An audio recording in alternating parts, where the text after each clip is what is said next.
हो सकता है किसी जाति विशेष का काम बिगड़ जाए विस्तार करने पर, और इसीलिए हो सकता है आज तक विस्तार ना हो पाया हो। जब बाहर चीजें जाएंगे और विस्तार होगा तो रोजगार बढ़ेंगे और समस्याएं हल होंगी। हाँ, हो सकता है किसी जाति विशेष का दबदबा जो बना हुआ है हमारी नगर पालिका में वो जरूर कम हो सकता है, और शायद इसीलिए विस्तार रोका गया होगा। आप नगर पालिका क्षेत्र का विस्तार चाहते हैं जी, साथ में विकास भी चाहते हैं। ऐसी क्या जरूरत पड़ गई है कि जो आप विस्तार की बात कर रहे हैं? विस्तार इसलिए चाहते हैं कि आज जाम की समस्या बहुत व्यापक स्तर पर है, और नगर पालिका का जब तक विस्तार नहीं होगा, जब तक सिमटी रहेगी, क्योंकि सारी चीज़ें अंदर आ गई हैं। विकास भवन भी अंदर है, कचहरी भी अंदर है, बस अड्डा भी अंदर है, तो चलिए वो तो अलग मुद्दा है। ये तो राज्य सरकार तय करती है कौन चीज़ कहाँ रहेगा या हटेगा या नहीं हटेगा। लेकिन विस्तार तो नगर पालिका का चेयरमैन कर सकता है, और विस्तार करने से कई ऐसी चीज़ें, मार्केट बाहर जा सकती है, ये नगर पालिका के पावर में है कि वो मंडी को बाहर कर सकता है, वो कई ऐसी चीज़ों, व्यावसायिक प्रतिष्ठानों को बाहर कर सकता है। और इससे क्या होगा कि रोजगार बढ़ेंगे। जब बाहर चीज़ें जाएंगे और विस्तार होगा तो रोजगार बढ़ेंगे और समस्याएं हल होंगी, लोगों के आवासीय समस्या हल होगी, लोग बाहर जाकर मकान बना सकते हैं, अच्छी तरीके से रह सकते हैं, और पर्यावरण की समस्या भी हल होगी।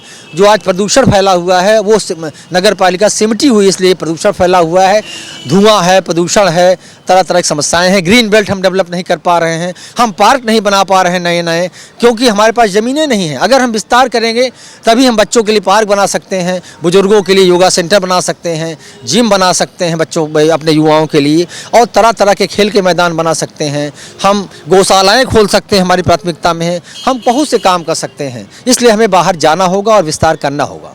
नहीं, आपकी नज़र मुस्लिम मतदाताओं पे तो नहीं है? आसपास मुस्लिम मतदाता हैं, फिर आपका काम बन जाए, भाजपा का काम बिगड़ जाए, इसलिए आप विस्तार की बात तो नहीं कर रहे हैं? हिंदू की बात नहीं है। हो सकता है किसी जाति विशेष का काम बिगड़ जाए विस्तार करने पर, और इसीलिए हो सकता है आज तक विस्तार ना हो पाया हो। लेकिन हिंदू मुस्लिम की बात नहीं है, हिंदू भी बढ़ेंगे और मुस्लिम भी बढ़ेंगे। आप देखें, अहिमाने तक आप जाइए तो हिंदू पूरा है, प्रयागीपुर से अहिमाने आप चले जाइए, और लहुरा मऊ तक चले जाइए आप तो हिंदू हैं। आप इधर लोलेपुर चले जाइए, नकराही चले जाइए तो मुस्लिम हैं।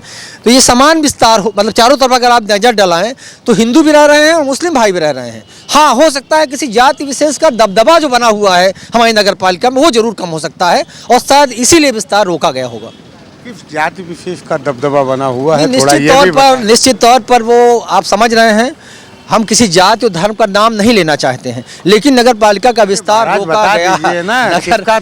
नगर पालिका का विस्तार रोका गया और कभी नहीं किया गया। मैं समझता हूँ 1 इंच भी नहीं किया गया, मुझे जहाँ तक जानकारी है कि बिल्कुल नहीं बढ़ाया गया। इसी नदी पे आप देखें, गोलाघाट पे ख़त्म हो जाता है, और मैं बचपन से ही देख रहा हूँ कि गोलाघाट के आगे ग्राम सभा है, जबकि हमारा कितना विस्तार हो चुका है, कितना रिहायशी इलाके बढ़ चुके हैं, और वो सब अपने को ग्राम सभा में कहते हैं। हमारी विनोबापुरी में इतने अच्छे अच्छे मकान, अच्छे लोग रह रहे हैं, लेकिन वो ग्राम पंचायत की सुविधाएं पा रहे हैं, नगर पालिका की कोई सुविधा नहीं पा रहे हैं।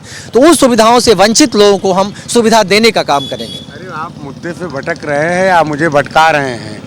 किस जाति के लोगों का दबदबा है? हो सकता है किसी जाति विशेष का दबदबा समाप्त हो, मेरा किसी जाति विशेष पर कोई। आपके कहने का आशय बैस बिरादरी तो नहीं है? यहाँ चेयरमैन बैस बिरादरी का होता रहा। किसी बिरादरी की बात नहीं कर रहा हूँ।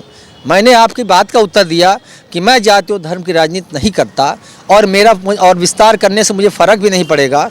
किसी को हो सकता है फ़र्क हो, लेकिन मैं जानता नहीं कि किसको फ़र्क पड़ेगा। सब्सक्राइब कीजिए आपका अपना चैनल NDTV भारत।